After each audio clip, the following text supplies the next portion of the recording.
আচ্ছা, এই মরা বাঘটা দেখে কি দেখতো কি অনেক লোক আইছে না বিভিন্ন জায়গা থেকে? তারা তো প্রায় ওই আগে তো এত ভারী ছিল না, ও, মানুষও কম আছেন। একবারে মাঠ তো মনে হয় গুন্নার বাইরে নাকি শিয়ারি? গুন্নার বাপ আর এনাসিন চেরাগালি মুরল আর বাদ জাসিন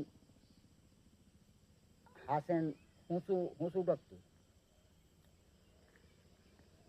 এই তারা ওই আছেন বন্দুক ছিল। ও, গুন্নার বাপ চেরাগালি মোরল আর বাইগার হাসেন হুসু ডাকতো। হ্যাঁ হুঁচু ডাকতো। আর আরেকটা আছেন আপনার এই বাদ যা মুরের মগবু। মুগবু। আচ্ছা, এই টিক্কাপুরা বাঘে তো মানুষের গরু নিত কেমন হয়? গরু খাইতো না?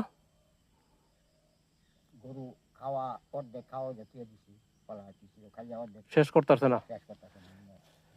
আচ্ছা, আর আপনি যখন ছোট আছিলেন, আপনার বাহের আমলে আরেকটা বাঘ আছেন টিক্কাপুরার চেয়ে বড় বাঘ, কুমাইলে অনেক মাটি কাঁপতো, সেটারে কি বাঘ কইতেন আপনারা? হাইঞ্জার সময় কুমাইতো। এই বাঘে অনেক বড় বড় কুমার দিত, কোনো মানুষ তো ঘরতে বাড়িছে না যে বাঘে ধরবো। এই পাড়া গিয়ে জঙ্গল হয় আমার দিকে না বাচ্চা ছাগল